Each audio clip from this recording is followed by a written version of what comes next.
Hello, Needham. Happy winter, and welcome to What's My House Worth, a show that talks a little bit about the real estate here in town. My name is Rob Ticktin. I own Encompass Residential, providing real estate brokerage services for longtime homeowners.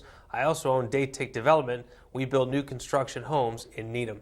And I'm Ryan McDonnell. I am a builder and a broker right here in Needham as well with Hawthorne Real Estate. Ryan, welcome. Thank you, Rob. We are going to begin the show like we begin all the other shows, and that's by looking at the previous month's sales data on a macro level, and that would translate into January sales, Ryan. And as you look at the January sales, do you think it was a good month or a bad month here in Needham? Well, I think you can make a case for both sides of that. I mean, it's good in terms of number of homes sold with 18 versus last year. I think we had 7. But, you know, we did see a little bit of slippage in the average sales price as a percentage of list. It's 96%, which was a little bit lower than we're typically seeing. Right. It's a tight range that we usually do see, but that's definitely on the bottom end of the tight range. Yep. Right, and then the same can be said for the average sale price per square foot at $286. I think that's definitely low. The lowest we've seen in the year that we've been doing that. But that's probably also indicative of the fact that it's a winter market, and so people are forcing to kind of give up some bargains in order to move some inventory, right? Exactly. And then, you know, speaking to that even further, the 142 days on market, that's longer. But this is typically what we see. We see a lot of the sales at this time of the year are cleanouts, so to speak, of inventory that might have been on for a little bit longer. Right, but at least the cleanout strategy seems to be working because 18 sales is good for the month of January. In the average sale price at $777, that's still pretty healthy. So that's good. So in 2012, we would show a 4 or 5 month trend. We're going to blow things up a little bit here in 2013 and show a 6-month trend on a monthly basis. We're constantly evolving with the show. And expanding. We're listening to our feedback. That's right. Making a better product for the town of Needham. And here's our first step in that direction. It's with this very 6-month trend. Ryan, what do you see? It looks like a bit of a chaise lounge to me. You know, you got that. That's a great observation. Very comfortable. Yeah. But as far as the numbers go, it looks like what we would expect it to look like. You've got, you know, the 39 sales in August that represent, you know, the closeouts from the spring market. Mm-hmm. Then you have the dip in the summer months, and then you get into the fall sale numbers, which close in November, December, and then it dips again here in January. So it's all. This trend is, you could pretty much put this up in most years and it'll look just like this. And it would presumably going forward probably maybe flatten for a month or two before starting to steadily rise as we approach the spring market? That's what I would expect, yes. All right, so that's something to look forward to. So 18 you think is about as low as we're going to go during this winter season? I mean, it wouldn't surprise us if we see, you know, a similar month in February. You might have, you know, the teens, you might have low 20s, you might have even closer to a 10 or 11. But that remains to be seen. All right, well, we'll look for that next month.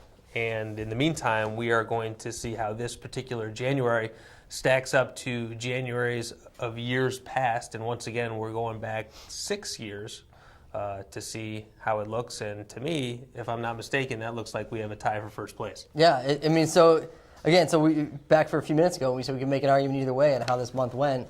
When you're looking at it in comparison with recent years, it's a strong month. And so it's you know, we've had positive real estate news out of Needham for a while now, and it's gonna keep coming. So that 18 sales is probably a good posting. Right, it's as many sales as there were the previous 2 years. In fact, one more than 2011, 2012. So 2013 seems to be off to a good start based on the Januaries that we've seen in years past. So we can see if that'll hold up in February, but so far so good. Yep.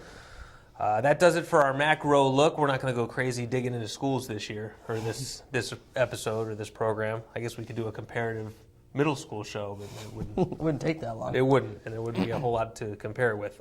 So with that being said, we're going to look on a house-by-house basis, and as we always do, we're going to start with the lowest selling priced house, and then work our way up to the, what do we like to call it, the big seller? The big seller, the big ticket item. But before we get to the big ticket items, let's start with the not so big ticket items. And we've got one that I think we're down at a number that we haven't seen doing this show, have we? No, we don't see many in the twos. So 1566 Great Plain Ave, which also happens to be, oh my, hello, right off the bat. Out of the gate. I bet you didn't see that coming. No, I hope we don't lose viewers after this. Rob's deal of the month. Well, I'm sure there are going to be some people, we might lose some viewers because they're going to be so shocked that that house could be considered a deal of the month in light of the fact that I live close to that listing, and I can tell you a lot of people drive by, and that's an eyesore. Yeah. And I've had actually somebody ask me, how did that thing even sell for $210? So then the next question becomes, how could that possibly be a deal of the month? Well, it's kind of low-hanging fruit, though, when you grab the one at $210. I mean, you don't see twos in Needham very often. Well, listen, I took everything into consideration, the 10,000 square foot lot, the 912 square feet. I mean, it's a very complicated process how I derive my deal of the month. I don't just throw a dart Right. like some people do on this show. The reason I consider it my deal of the month is this. True, 912 feet. And it's sold for a little bit more than $200,000. But the way I see it is somebody's going to get into that house. In order to completely restore and renovate a house of that size, you're talking about $200,000, $150,000 maybe. So at that point, you're in the high threes for a house that is, for all intents and purposes, new. And certainly there has to be a buyer in the town of Needham who wants to get in at that price point and doesn't need the space. Whether it's an empty nester or a single parent or whatever it may be, you're not going to have many options of new construction for $400,000. That's true. Is it confirmed that this is a renovation and not a tear down and not?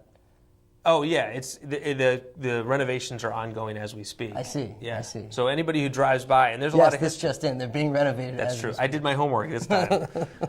And then the other thing about this one, for people who know, there's a lot of history with this house in the sense that there was a fire there, right? About a year ago. Yep. There was some artillery found on the premises, Right. water damage. I mean, this house was quite a mess. Yep. But it won't be for long because renovations are underway. Yeah, let's clean it up. Get somebody in there. 1566 Great Plain Avenue is my deal of the month. Congratulations. Shall we continue on Great Up Plain the Avenue? street, yep, And, up to 1600. Not very far, same Nope. side of the road. 1600 Great Plain Avenue is next on the list. Thoughts on this one, Ryan? This is one of those houses where it was a ranch that was converted into a two-level, into a colonial. Is that more of a right? Garrison. Yeah. When did that happen, do you know? I don't know. It was on the market in 2011, and I remember seeing it then. Ranches are tricky to turn into colonial because it's easier to take a cape and turn it into a colonial.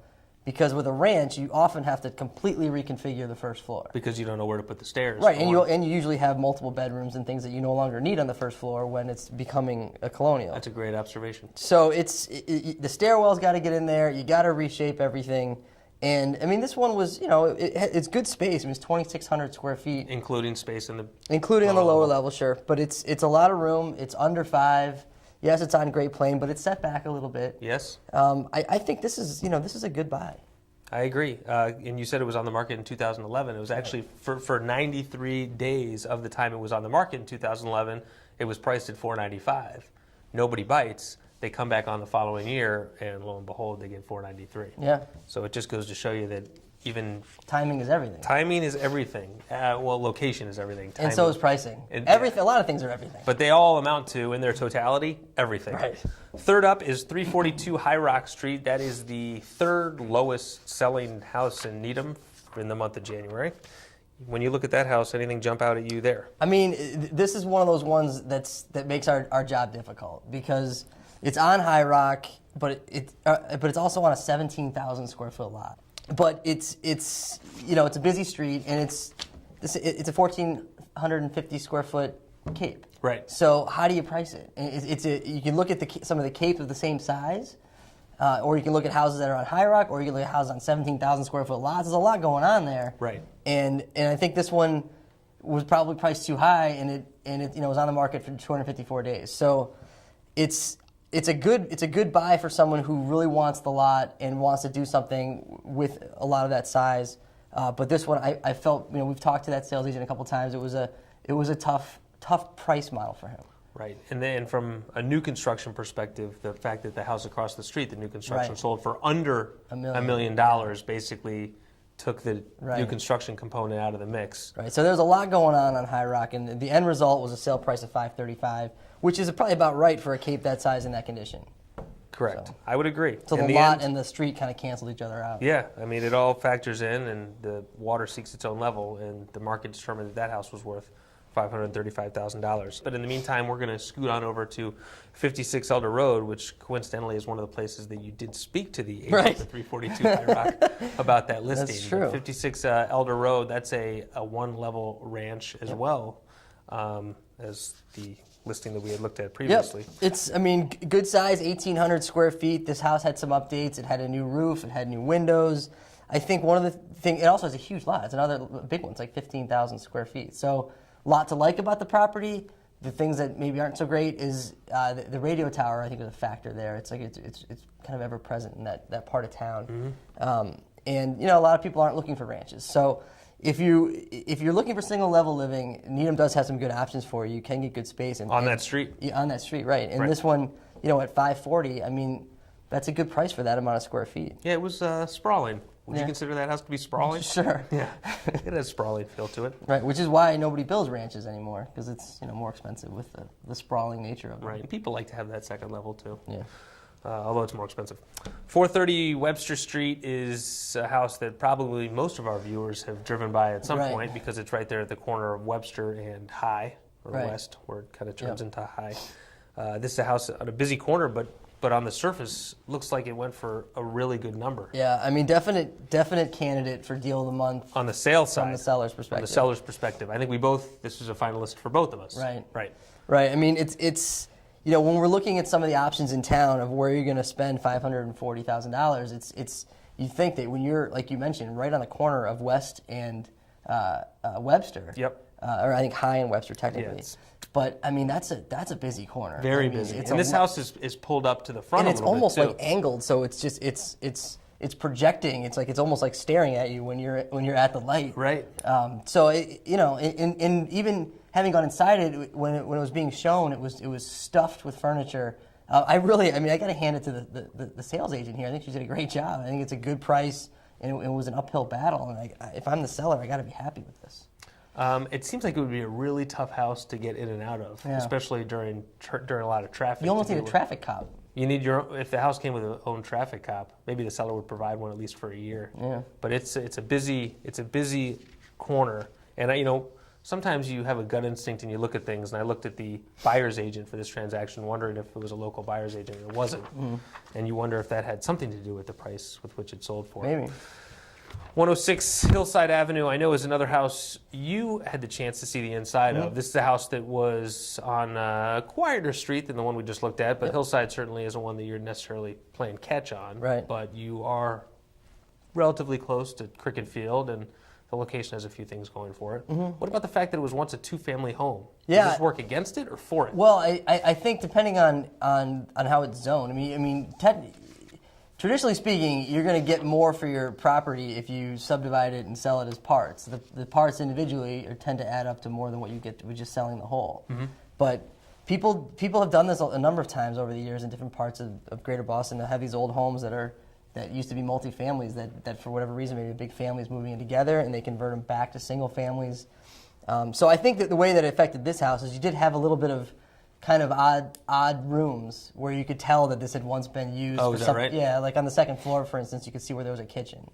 But it's a lot of space, and I think if you're looking at, this one's, it's 2,500 square feet.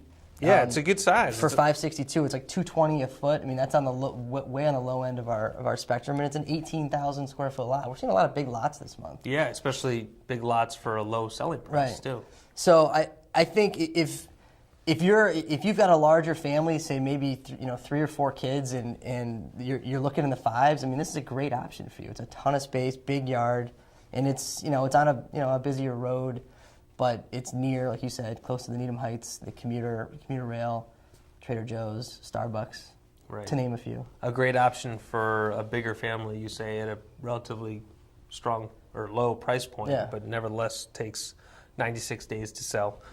We can kind of trickle down Hillside a little bit closer to Cricket Field, Yep. to 13 Hillside Avenue, and this house went for a higher price, yet Right. a smaller house. I don't want to get too much into the comparison at this point, but on paper this seems to be, the Cricket Field is obviously a huge That's a factor. Cricket Field's nice, and this is a different house. It's a different buyer who's looking at 13 Hillside than the one who ultimately bought 106 Hillside, in my Right. opinion. I mean, it's They're a not totally as different concerned house. about space and square footage, Yeah. and maybe about the quality or the finish of the house. Right, you're looking for that colonial, and this is a nice house, and right across from Cricket Field, I think, I for one, kids would like to live there. Yeah, sold for $575. Same house sold in 2008 for $550. My question for you is, so this lot is 10,000 square feet. It's across the street from Cricket Field. It is on Hillside.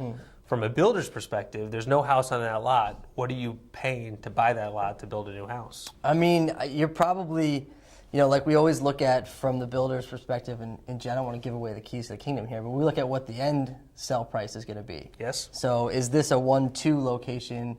Is it a 1-1 location? And then you work back from there. So, I mean, I'm thinking I certainly wouldn't want to be up in the 575 range. I'd want to be way closer to 5. Right, so maybe low 5s, but not any higher than that. Yeah. So we've gone back-to-back Hillside locations, and so it got our production team thinking, wouldn't it be interesting to compare the two Hillside listings, considering they sold for such a close number? So it's time for a little Hillside by side. Yeah. Yeah, that is catchy. Yeah, first and foremost, Ryan, thoughts of the title of the slide? I mean, I couldn't believe how good it was. Yeah. It just really was, again, I was just struck by the creativity of our team. Yeah, they do a good job. Let's talk a little bit about the houses themselves. Right, because that's important too. So, I mean, as we've talked about these last two houses, they are different. I mean, they're both on the same street, but like we said, they're probably targeting different people. And it's funny how you can have just in such a close proximity. I mean, when you're working on, if you say the next person to come along that wants to put their house on the market on Hillside, and they say to their agent, can you help me price my house? I mean, you're looking at these two, and they're totally different. So all the metrics that you're generally looking for to compare houses are just all over the map. I mean, but if you're an agent, this is a great tool because you can convince your client that it's either worth one number or another number because you've got the very, very recent sale to kind of solidify your case. Yeah. So if we took the prices away, and I just said to you, okay, you've got house number one. They're on the same street, so the location is kind of a wash. But when you actually dig down, it really isn't because they're different parts of Hillside. But you have one house that's 2,500 square feet versus the other's 1,500. One house has 5 bedrooms versus the other has 3. One's got 3.5 baths. The other has 1.5. Which one's worth more? The market has basically disagreed. Yeah, it's the smaller one. Yeah, so it's interesting. That's why this job's not easy, Rob. Yeah, it's very fluid, and there's nothing ever set in stone. 222 Manning Street is set in stone, at least the purchase price is. This house sold for $583,850. I know you're a fairly big fan of this location, wouldn't you say? Not necessarily being on that particular street, but that general vicinity. Right, nice neighborhoods in and around Manning. This is on the corner of Manning and Brookline. A busy corner. Again, this is another one that I thought did pretty well. I mean, especially in 2 days on the market. Yeah, it's 1,900 square feet, but it's a little older on the inside. The lot is small, and it's on the corner of a busy street. So I thought, again, you had a situation where sellers got to be pretty happy. This market has really been very forgiving for some of these sellers because there's just not a lot of inventory to choose from. It's the first time I've seen on a listing sheet that the tools were an exclusion in the basement. Right. So they were not included in the sale. I agree. I think it's a good number. It's a small lot too. I mean, it's not only is it a busy corner, but it's a pretty small lot. But it's 2,000 square feet in a good area, and there's only so many options under 600,000 for a house like that. 65 Rivard Road, I thought was a interesting comp for Manning in trying to think of which one I would rather want to live in or would want to buy. And in my opinion, I like Rivard a little bit better. Okay. Do you? I think side by side, I think I'd probably take Manning, but that's really a personal thing as far as a ranch versus a colonial. Right, and it was to be fair, it was about a $25,000 difference in final sale price too. Yeah, but Rivard was impressive. I think we both were. When we walked in the door, we were not expecting to see what we saw. It was a very modern home, had been updated and really tastefully done. Although sometimes when you go to sell your house and you've put a lot of effort into designing it the way you like it, that may actually go the other way. Because most people don't like it. Right. I mean, your taste doesn't always translate into the general public's taste. But I mean, this one's, as we talked about with Elder, I mean, it's a big house. It's 1,700 square feet on one level. I think getting above 6 is pretty good. And one thing I just wanted to touch on a little, like a design editorial part of the show here, the heated floor and the laundry and the baths. I mean, the heated floor is, if anyone's not familiar with the heated floor, it's pretty spectacular. Yeah, it's a nice feature. Yeah, and putting it in the laundry room or in like people traditionally associate them with a bathroom, which makes a lot of sense for obvious reasons. But when you live in the Northeast and you put a heated floor like in your mudroom or in a laundry room, and you want to be able to like dry boots or mittens or gloves or kids' snow pants, I mean, what better way? I mean, it's a nice little feature. A feature that I'm guessing people who have it maybe appreciate more than those who don't. Yeah, it's not something you're not going to go, oh my God, and go rip your floor out to put the heated floor in. But if you were redoing a bathroom or a mudroom, I'd consider it. Short money. It was a feature that they did have on Rivard. They did not have that feature on our next listing, which is 11 McCullough Street. Yep. 12-year-old addition and renovation to this house, which made it a little bit bigger, and it also resulted in a yard that was easy to manage. Right, which is realtor speak for small. Right, but I think it's creative. I like it. So yeah, you're on an under 7,000 square foot lot, which is on the small side, even in Needham. This is Needham Heights. It's right by Hillside. So if you're looking for a property by a school, which a lot of people really like, which some people maybe necessarily don't because it does bring some traffic with it, good option for you. 29 Parker Road sold for $750,000. This is a house that was touted as a great alternative to $1 million McMansion. I don't like the word McMansion, Rob. You don't like McMansion? No. Why is that? You just think it's a connotation. It doesn't apply to all new construction. Do you find it to be borderline offensive? I'm not. I love it. Okay, all right. $750,000. I think they're implying that you can take this house, maybe pour some money into it. Yeah, I like what they'd already done with it. To be quite honest with you, I mean, it's on a good street. I really like the first floor office. It also had a first floor master. Yep. Which to some people they like them, some people don't. But like them. This house, I think, went on close to 8. I think settling at 750 is probably a pretty good spot for it. 29 Parker Road had a first floor master suite, right. like you said. 153 Elmwood Road had a master suite that had a sitting area. Do you like having a sitting area in your master suite? Does this do anything for you as a buyer, or do you think? Have you seen in your experiences that this is a really good feature, a sitting area in a master suite? I mean, I personally, I like it. I mean, I think it has to do with the dynamics of what's going on in the rest of your house. If you have a little den or a place where you can have some privacy or get away, then you obviously probably wouldn't need a sitting area in your master suite. I mean, it can be a nice place to sort of check out and regroup. All right. So I'm in. Sold for $805. Do you like that number for that house? I do. I mean, it's a multi-level house, and the 8s in a multi-level. That's a good number. I think it's a healthy number. Elmwood is a nice street. It's in Broadmeadow. The house was updated and probably maybe needs a little bit more updating, but definitely in good condition. 573 Webster Street. Extensive renovations there too. You like that one? Extensive renovations there. It was very long and narrow. Remember that? And it also had multiple steps up from the street, which on Webster is not a bad thing because it kind of separates you from Webster a little bit. Yep. But from a grocery and carrying strollers perspective, it's a climb. Yeah, you get used to it, I would imagine. But a really cool renovation. Like, this is a house. I mean, you're gonna live in this house, and nobody else gonna have a house like yours. Very unique. 18 Pandolph Lane is for all intents and purposes, borderline new construction house. Sold for $950. It's young. Sold for under $1 million on a neighborhood where seemingly all the new construction kind of sells for a little bit less than $1 million. So it seems to be kind of right in line with what the houses sold for. Any thoughts on that one before we get into the next slide, which I know you're excited about? It just had a very large retaining wall. Its backyard was basically you're staring out the window at basically a concrete wall. Okay, and what do you see when you stare out the front window of 640 Chestnut Street? I see my deal of the month. Hello! Yeah. This one, I really like this house, and I think that this is a classic case of a house being overpriced to start out and really probably hurt it in the end, because I think this house is a 1-2 house. I really do. It's not new construction. It's a ton of square footage. It needs a little bit of updating, but the floor plan is great. Shared driveway, but it's a long driveway off of Chestnut. It feels almost like a private way. Right. It's almost like you're on your little private way, which you'd have to sort of organize. Or a carriage road.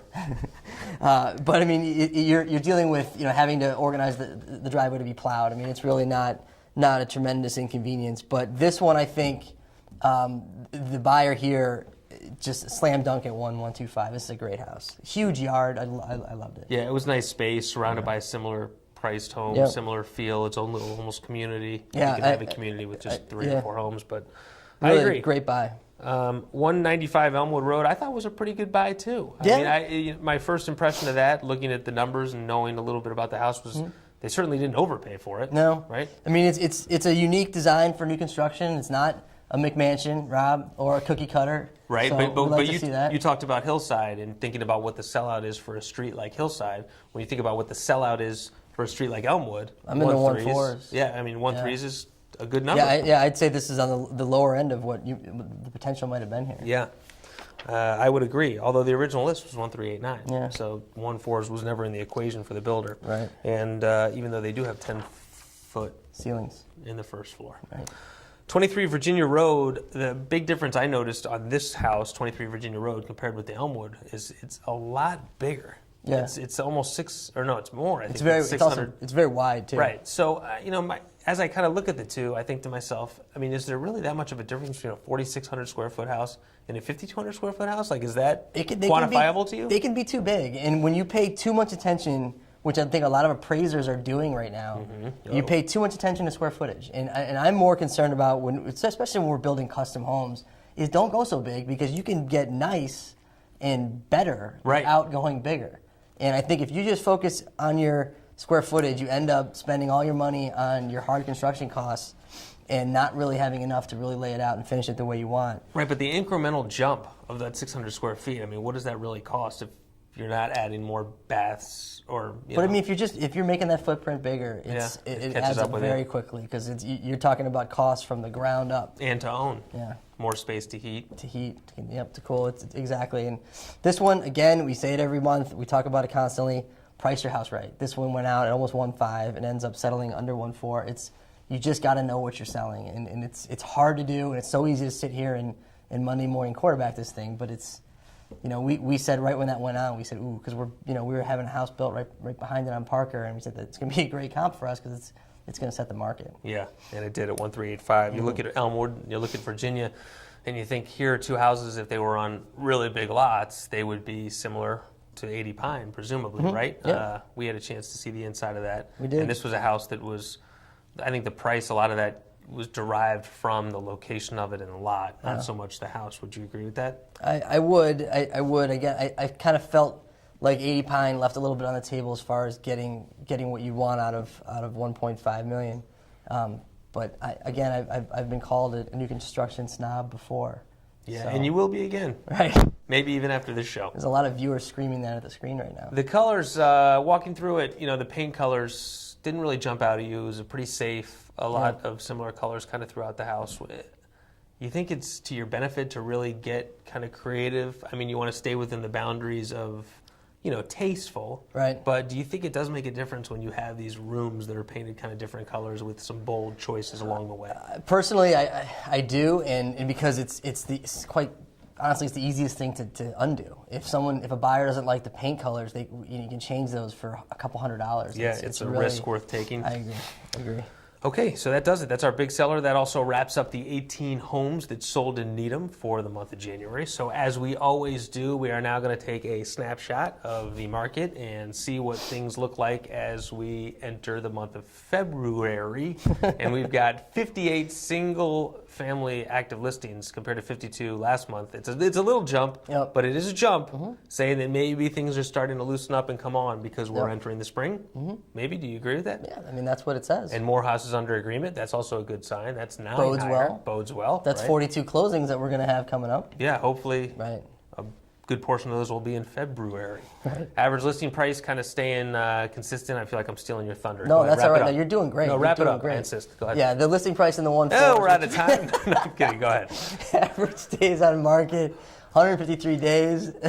And the list price at 341. So let's get those list prices down closer to 3, and you'll start moving some of this inventory. Yeah, big spread between what's on the market now and what just sold. 286 was the average sales price. Real quick, Ryan, phone number if anybody wants to call with any questions or if they want to have us take a look at their house. Sure, that number is 781-707-6564. You can also contact us via email, rob.ryan.needham@gmail.com. Thank you for tuning in this month to What's My House Worth. My name is Rob. This is Ryan. We will see you soon. Good luck, Needham.